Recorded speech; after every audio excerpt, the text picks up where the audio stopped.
하나님께로 돌아가는 리허설이 바로 초막절입니다. 장막절이라고 하죠. 초막절의 미국황 버전이 바로 추수감사절입니다. 추수감사절은 성경에 명확한 근거가 없죠. 그런데 이스라엘 백성들 보면 유월절과 부활절이라고 하는 이 절기, 또 오순절 성령 강림절은 형편이 안 되면 그냥 넘어가기도 하지만 초막절만큼은 반드시 예루살렘으로 올라갔습니다. 거기서 뭐 하느냐, 하나님께로 돌아가는 리허설을 하게 되는 겁니다. 예언 연습을 하게 되는 거죠. 우리가 얼마나 큰 은혜를 받았는지 모릅니다. 우리는 하나님께로부터 왔습니다. 하나님께로 돌아가게 됩니다. 인간은 영원 불멸한 존재죠. 인간은 죽는 존재가 아닙니다. 예수님을 믿든 믿지 않든 죽는 존재가 아닙니다. 하나님께로부터 왔기 때문에 하나님께로 돌아가게 되는 겁니다. 그 리허설을 언제 하느냐? 바로 초막절 때 하게 됩니다. 오늘 하나님이 지혜와 계시의 영을 부어주셔서 영적인 눈이 열리고 오늘 기쁨이 넘치는 그 응답의 시간 되시기를 주님의 이름으로 축복합니다. 첫 번째입니다.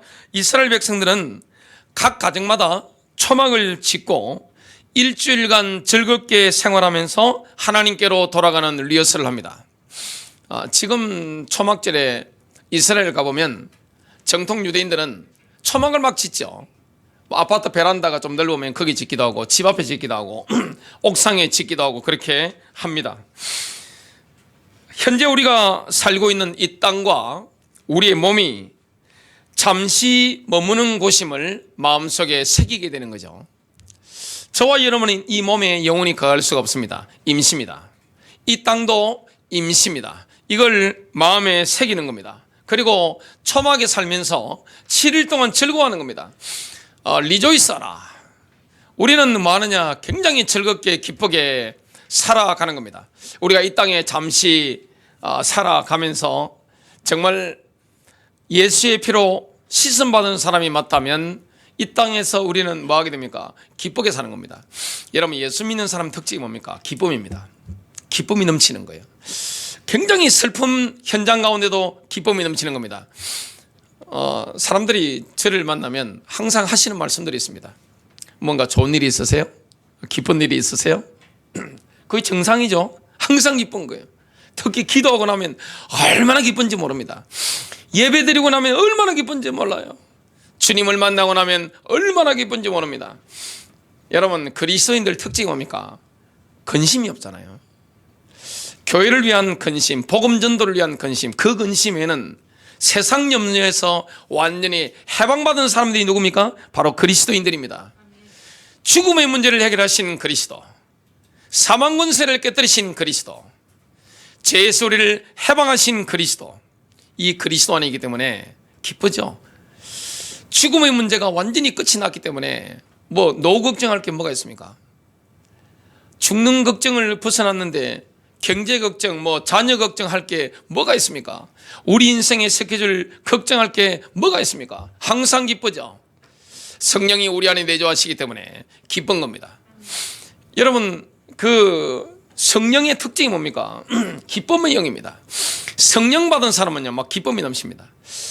잠시 세상에 우리가 살고 있는데요, 이 땅에 살아가는 동안에 지극한 기쁨을 누리는 존재가 바로 그리스도인들입니다. 그걸 맛보는 게 뭡니까? 바로 초막절입니다.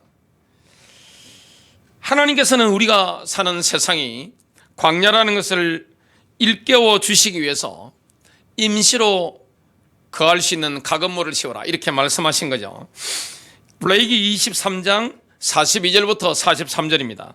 너희는 이래 동안 초막에 거주하고 7일 동안 초막에 거주하는 거예요.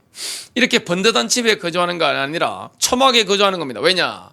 이스라엘 백성들이 출애굽한 이후에 광야에서 초막에 거했거든요. 그걸 기념하는 겁니다. 그걸 기억하는 거예요. 그래서 우리가 지금 살고 있는 이 땅이 뭡니까? 광야입니다. 이스라엘 백성들이 가나안 땅에 들어가잖아요. 우리는 어디에 들어가게 됩니까? 바로 천국으로 들어가게 됩니다. 이는 내가 이스라엘 자손을 애굽 땅에서 인도하여 내던 날에 초막에 거주하게 한 줄을 너희 대대로 알게 함이라. 초막에 부모님만 거하는 게 아닙니다. 자녀들도 다 거하는 거예요. 그러면서 뭘 기억하는 겁니까?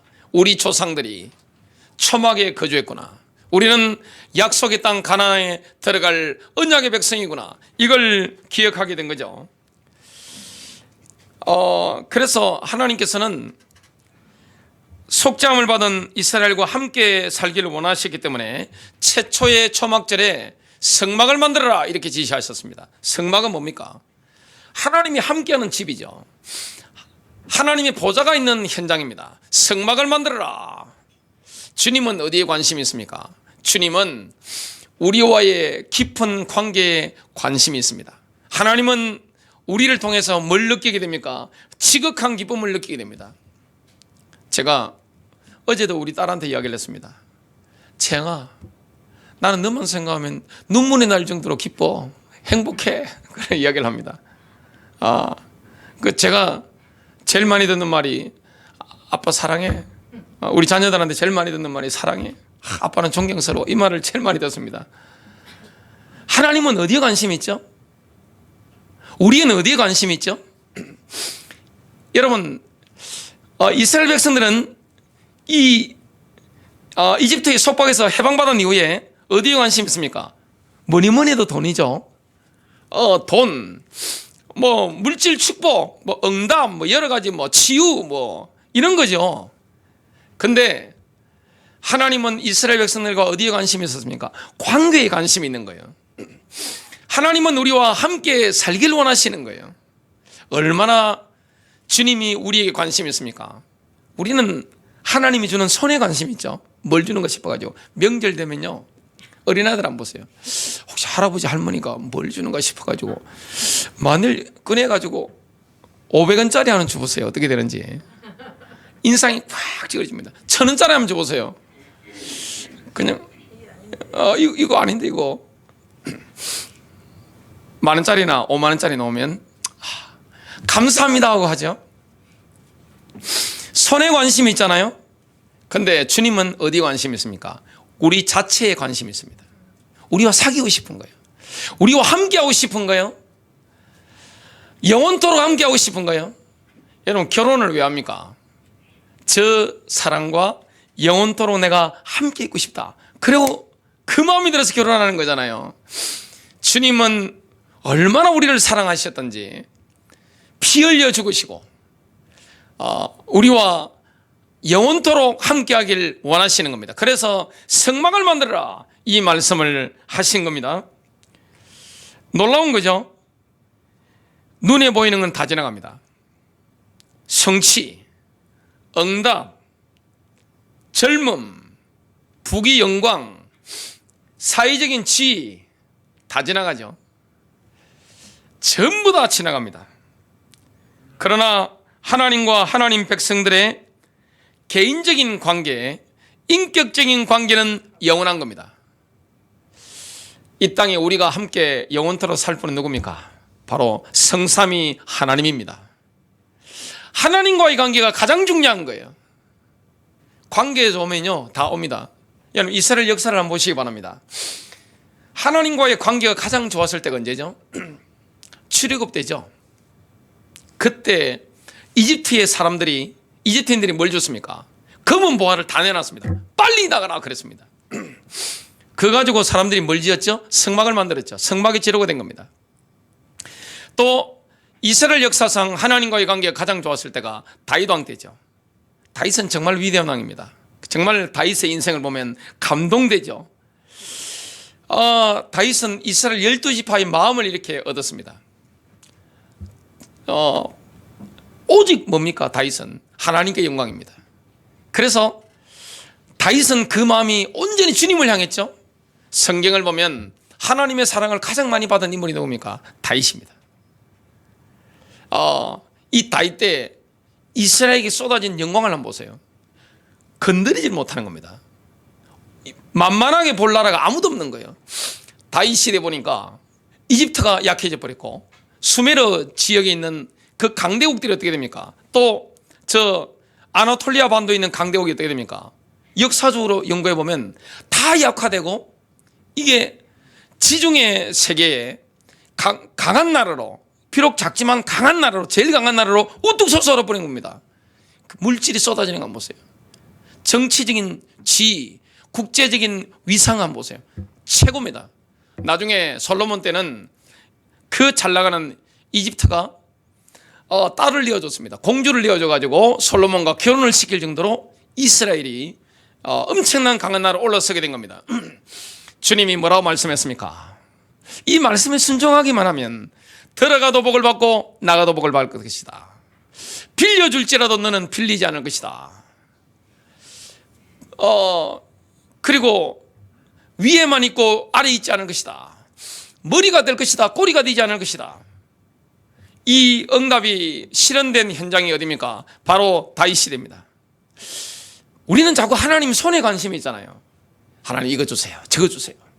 하나님은 뭡니까? 우리 자체에 관심이 있는 겁니다. 사귀고 싶은 거예요. 그래서 주님과 사귀면 뭐가 넘칩니까? 기쁨이 넘치죠. 기쁘잖아요. 슬픈 일이 많지만 기쁘잖아요. 여러분 집집마다 얼마나 힘든 일이 많습니까? 돈에 시달려, 사람에게 치여요, 몸도 아파요. 정말 내 마음 알아준 사람 아무도 없어요. 이게 힘든 세상이잖아요. 저는 목사다 보니까 다른 사람 앞에서는 포장하던 분들이 제 앞에 오면 진실해집니다. 본인들이 어떻게 사는지, 얼마나 고충이 많은지 다 이렇게 그냥 다 오픈합니다. 집집마다 문제없는 집이 없어요. 화려하게 포장하잖아요. 돈 많잖아요. 자녀들 학벌 높잖아요. 사회적 지위 있잖아요. 근데 까보면 뭡니까? 나만 장군입니다.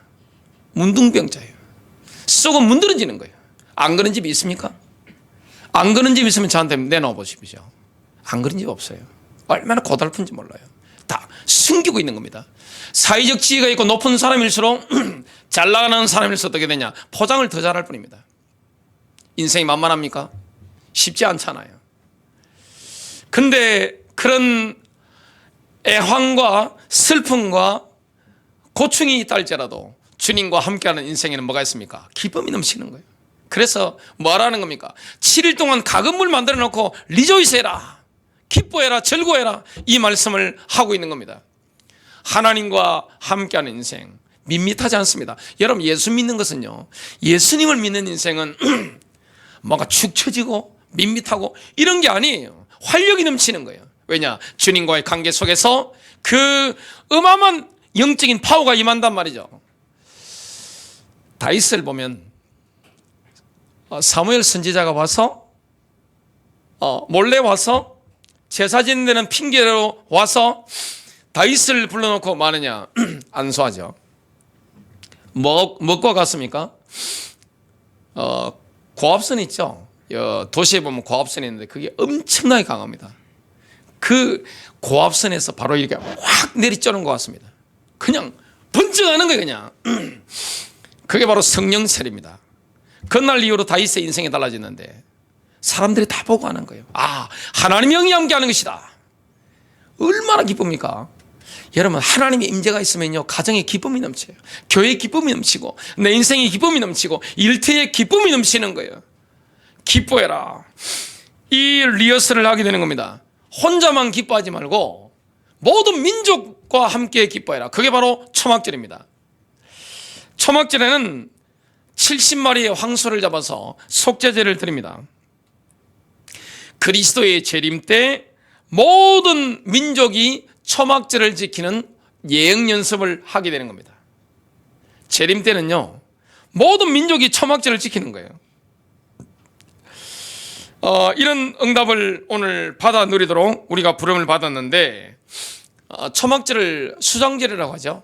이때는 포도를 수확하죠. 석류, 중동에 중요한 게 올리브죠.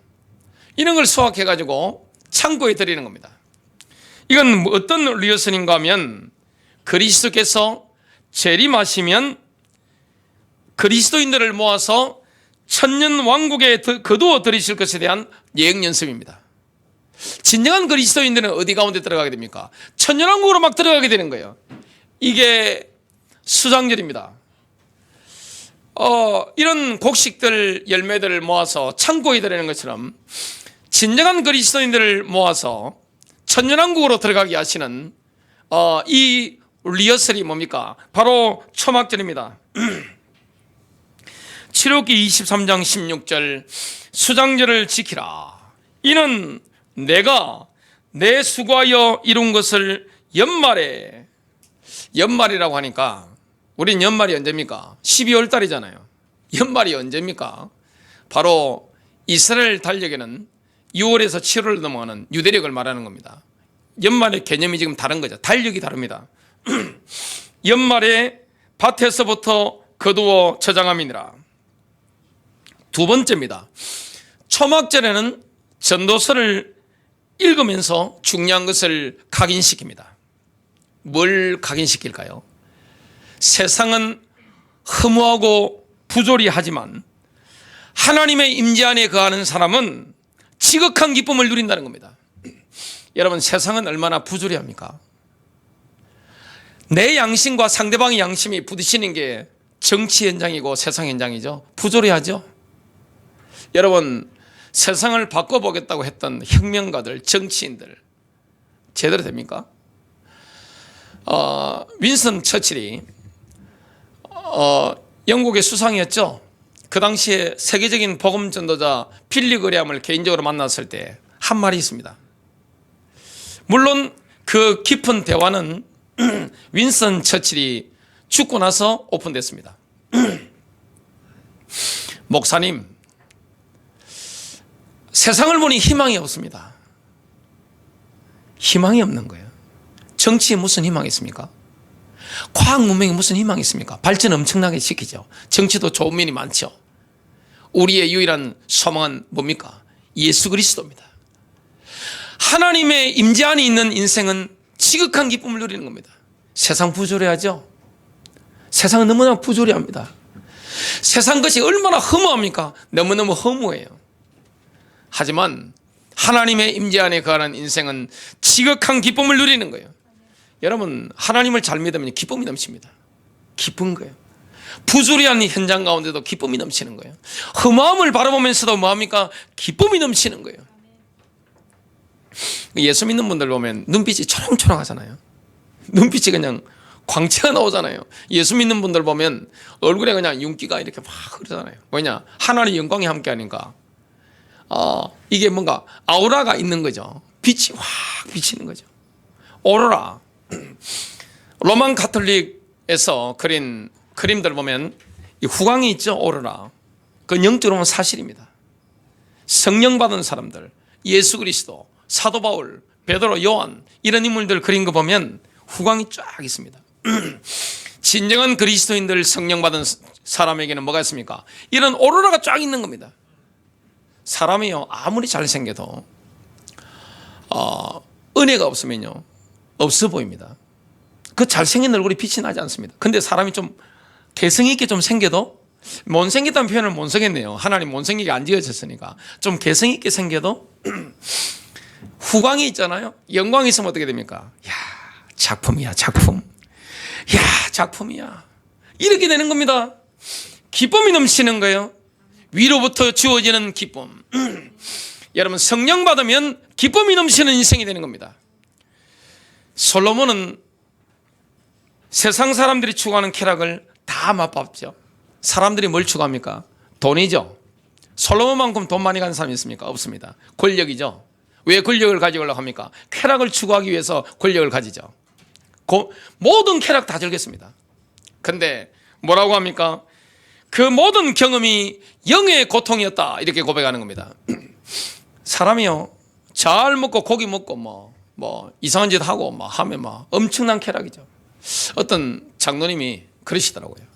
저하고 수목원에 이렇게 교회 뭔가 행사가 있어서 같이 갔는데 저 산에 보니까 최고급 세단이 있는 겁니다. 근데 선텐이 좀 있어서 안에 누가 있는지 명확하게 안 보이는데 자세히 보니까 좀 보이더라고요.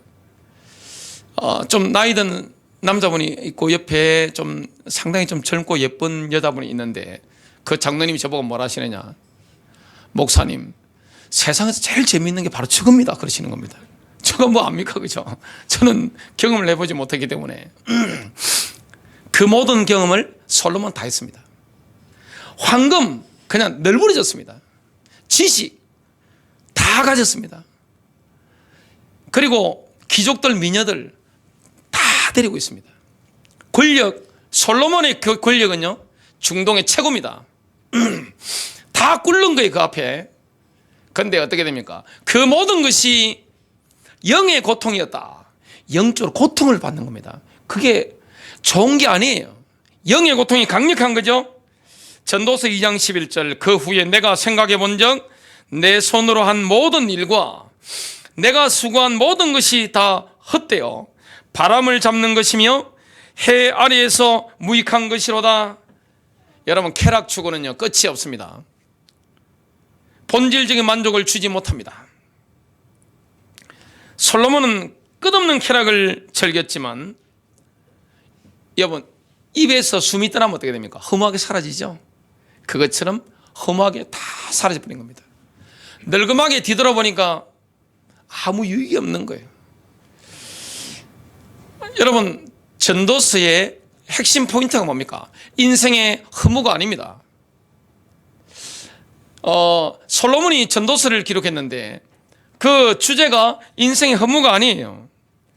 삶과 죽음의 가치를 동등하게 끌어안고 언제 닥칠지 모르는 죽음 앞에 삶을 즐거워하라. 삶 죽음은 멀리 있는 게 아니죠. 같이 있는 겁니다. 이걸 동등하게 끌어안고 뭡니까? 죽음 앞에서 삶을 즐기라. 여러분 그리스도인들은요 염세주의자가 될 수 없습니다. 삶을 즐기십시오. 오늘을 즐기는 겁니다. 왜냐? 하나님의 임재가 있으니까. 얼마나 기뻐요. 에드워드 모터라는 사람이 있습니다. 목공일을 한 거예요. 자기가 목공하는데 너무너무 신세가 좀 그런 거예요. 철량한 거예요. 우리 아버지는 이것밖에 안 돼 가지고 나가 이렇게 고생을 하고 막 하다가 이분이 예수를 믿고 성령 받아버린 겁니다. 에드워드 모터 일기장을 보면 이런 글이 나옵니다. 내 망치가 춤을 춘다는 거예요. 성령 받으면 인생이 즐거운 겁니다. 일의 능률이 오르는 거예요. 학업의 능률이 오르는 거예요. 너무 능률이 올라가지고 그 공장 목공소 다 사버려가지고 나중에 신학을 가고 부름을 받아가지고 침례교회당을 이렇게 언덕 위에 딱 하면서 지연 찬송이 뭡니까? 이 몸의 소망 무엔가 우리 주 예수뿐일세 우리 주 예수 밖에는 믿을 리 아주 없도다. 믿을 리 누가 있습니까? 다 지나가는데 예수 그리스도 그분이 완전하다는 걸 에도도 못 깨달은 거죠. 여러분 전도자는 7번이나 먹고 마시면 노동 안에서 즐거워하라 이 메시지를 던집니다. 전도서 5장 18절 사람이 하나님께서 그에게 주신 바 그 일평생에 먹고 마시며 해 아래서 하는 모든 수고 중에서 낙을 보는 것이 선하고 아름다움을 내가 보았나니 그것이 그의 몫이로다. 여러분의 의식주는 하나님의 선물입니다. 여러분의 사업, 직장, 학업 이게 하나님의 선물인 거예요. 여러분 일할 수 있는 게 얼마나 감사한 겁니까? 일할 수 있는 것은 하나님 주신 은혜요 복입니다. 내가 일할 수 있는 게 얼마나 큰 복인지 모릅니다. 내가 공부할 수 있는 환경에 처했다. 직장을 다닐 수 있다. 사업을 할 수 있다. 이것이요 얼마나 우리에게 주어진 큰 은혜인지 모릅니다. 그래서 하나님의 사람들 특징이 뭡니까? 일을 즐거워하죠. 일의 능률이 막 오르는 겁니다. 일 자체에 뭐가 있습니까? 하나님 주시는 소명이 있는 겁니다. 그 일로 하나님이 불러주신 겁니다. 내 적성에 맞는 일을 찾아서 그걸 하나님 주신 거니까요. 그걸 하면 어떻게 됩니까? 내게 딱 맞는 겁니다. 나를 따라오너라. 내가 너희로 사람을 낚는 어부가 되게 하리라. 아멘 하고 따라 나서면 어떻게 되는지 아세요? 하나님이 우리 인생에요 딱 맞는 업으로 직장으로 사업으로 그런 인생길로 인도합니다. 우리 집에 아들 한 명이 그러더라고요. 아빠, 목사는 참 고달플 것 같아. 저렇게 많은 책을 하루 종일 저렇게 공부하고 참 참 고달플 것 같아. 그 이야기를 하더라고요. 왜냐, 아버지 공부하는 거 보니까 완전 질려버리는 거야. 저한테 제일 큰 고통이 뭐겠습니까? 여러분, 저한테 고통을 주려면 다른 거 아무것도 없습니다. 책을 뺏어버리면 됩니다. 저는 뭐 어디 가더라도 병원에 앉아 있더라도 책만 있으면 행복하니까, 이 책만 봐버리면 그냥 모든 고통을 다 잊을 수 있습니다. 근데 저한테는 그게 너무 맞는 거예요. 하나님 말씀 연구하고 여러 분야에 어마어마한 뭐 많은 걸 볼 수 있으니까요. 얼마나 저한테 딱 맞습니까? 저는 다시 태어나더라도 그럴 리는 없겠지만 목사가 저한테 적성적으로 딱 맞는 겁니다. 그리고 사람들하고 어울려서 이렇게 살아가는 거, 그 사람들이 저보고 그러더라고요. 목사님은 속이 없어요. 어떻게 저런 말을 듣고도 저런 일을 경험하고도 그렇게 잘해줄 수 있냐고 깜짝깜짝 놀랍니다. 제 주변에 있는 교인들이 놀라고 자녀들이 놀라더라고요. 저는 그게 좋은데 어쩌겠어요. 야, 이 좋은 일을 사리까지 받으면서 하는 게 저한테는 얼마나 재밌는 일인지 몰라요. 이게 얼마나 좋은 거예요. 저한테 힘든 사람이 없습니다. 얼마나 좋은 거예요. 내게 딱 맞는 자리 있습니다. 거기서 뭐 하느냐? 삶을 즐기라. 허무함이 아니에요. 삶을 즐기라는 거예요. 일을 즐기라, 삶을 즐기라, 학업을 즐기라는 거예요. 얼마나 능률이 오릅니까? 최선을 다해서 일을 해라. 전도서 9장 10절, 내 손이 일을 얻는 대로 힘을 다하여 할지어다. 내가 장차 들어갈 세월에는 일도 없고 계획도 없고 지식도 없고 지혜도 없음이니라. 전도자는 자신의 죽음과 우주의 종말을 맞이할 준비가 되어 있지 않은 사람들에게 이런 충고를 합니다. 사람들은 자기 인생의 종말, 제가 원곡 고등학교에 그 기독 신우회 현직 교사들 예배를 인도로 갔던 적이 많습니다. 가면 계단 올라가면 학생들 읽으라고 이렇게 쫙 이렇게 뭘 적어놨습니다. 학생들은 관심이 없더라고요. 그냥 계단 막 2개씩 이제 올라가는데 저는 글에 관심이 많기 때문에 다 읽으면서 올라가는 거예요. 자식은 효도하고 싶으나 부모는 기다려주지 않는다. 제가 꽉 맞아서 그냥 올라가지 못하고 가방 들고 울고 있었습니다. 제가 목회하면서 보니까 자녀들은 부모님이 늙어간다는 사실을 모르더라고요. 늙는다는 사실을 모르는 거예요. 부모가 어느 날 돌아가신다 생각을 못하는 것 같아요. 그리고 연세 많은 분들도 내가 언젠가는 주님 앞에 갈 수 있다, 이 생각 자체가 없는 거예요. 그래서 지금 전도자가 뭐라고 합니까? 전도서 11장 9절 10절, 청년이여 내 어린 때를 즐거워하며 내 청년의 날을 마음에 기뻐하여 마음에 원하는 길들과 내 눈이 보는 대로 행하라.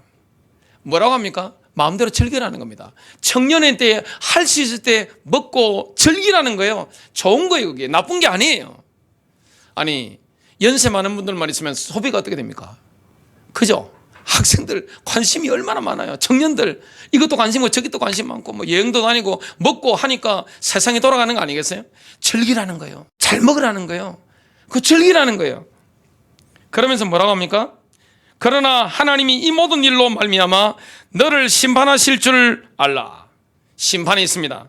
10절, 그런즉 근심이 내 마음에서 떠나게 하며 악이 내 몸에서 물러가게 하라.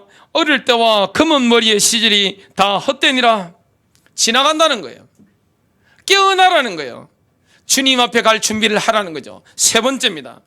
진정한 그리스도인은 메시아 왕국이 눈앞에서 펼쳐지는 초막절부터 하나님과 영원을 함께하게 됩니다. 참 놀라운 거죠. 여러분, 마지막 때 장막절에 예수 그리스도께서는 신부를 찾는 신랑처럼 영광 가운데 다시 오시게 됩니다. 이게 바로 재림입니다. 재림의 때는 뭐가 일어납니까? 전쟁이 일어나고 있습니다. 전 세계 민족들의 열방이 이스라엘을 침공할 것이다. 이거 예언되어 있죠. 스가랴 선지자가 이렇게 예언합니다. 열국에 의해서 예루살렘이 함락될 것, 강탈당하게 될 것, 이거 예언합니다. 이스라엘 백성들 가운데 절반은 포로로 끌려가고 나머지 절반은 성에 남아 있을 것이다. 이걸 예언합니다. 그때 만왕의 왕께서 영광 가운데 감람산으로 재림하시게 되는 겁니다. 이게 예언되어 있는 거예요. 스가랴 14장 3절 4절 그때 주께서 나가 그 민족들을 대적하여 싸우시리니 전쟁의 날에 싸우셨을 때처럼 하시리라. 그의 발이 그 날에 예루살렘 앞 동편에 있는 올리브산 위에 서시리니 올리브산은 그 중간이 동쪽과 서쪽으로 갈라져 매우 큰 골짜기가 생길 것이며 산의 절반은 북쪽으로 산의 절반은 남쪽으로 옮겨지리라. 성경이라는 것은 믿기 힘들어서 그렇지 정확하게 말씀합니다. 쫙 나눠서 북쪽으로 남쪽으로 쫙 옮겨지면 거기 사이로 이스라엘이 도망가게 될 것을 예언하고 있습니다. 살아남은 열방 백성은 천년왕국 때 초막절을 지킵니다. 만왕의 왕께 경배하기 위해서 해마다 예루살렘으로 올라오게 되는 겁니다. 그 시즌이 뭡니까? 초막절 시즌입니다. 이때가 천년왕국 때입니다. 스가랴 14장 16절 예루살렘을 치러 왔던 이방 나라들 중에 남은 자가 해마다 올라와서 그 왕 만군의 여호와께 경배하며 초막절을 지킬 것이라. 천년왕국 때 초막절에는 어떤 일이 일어납니까? 모든 민족이 시온으로 올라와서 거룩한 가르침을 받게 됩니다. 모든 민족입니다. 이스라엘뿐만 아닙니다. 모든 민족입니다. 그날의 예루살렘은 메시아 왕국의 수도로 우뚝 솟아오르게 됩니다. 이사야서 2장 2절부터 3절 마지막 날들에 주의 전에 산이 산들의 정상에 세워질 것이요 작은 산들 위에 높아지리니 모든 민족들이 그곳으로 몰려들 것이라. 많은 백성이 가며 말하기를 너희는 오라 우리가 주의 산에 야곱의 하나님의 전에 올라가자. 그리하면 그가 그의 길을 우리에게 가르치실 것이며 우리는 그의 길에서 행하리니 이런 율법이 시온에서 나오며 주의 말씀은 예루살렘으로부터 나올 것임이라 하리라. 이때는요 국제적인 분쟁이 다 사라집니다. 왜냐? 메시아께서 통치하시기 때문에. 지금 현재 국제정치의 최전선이 뭡니까? 바로 영토 분쟁입니다.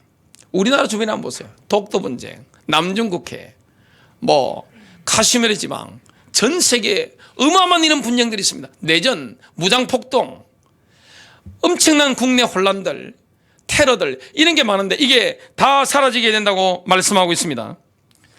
이사야서 2장 4절 그가 모든 민족들 가운데서 심판하시며 많은 백성을 책망하시리니 그들이 자기 칼들을 두들겨서 보석을 만들며 자기 창들을 두들겨서 낫을 만들 것이요 민족이 민족을 대적하여 칼을 들어 올리지 아니할 것이며 그들이 더 이상 전쟁을 배우지 아니하리라.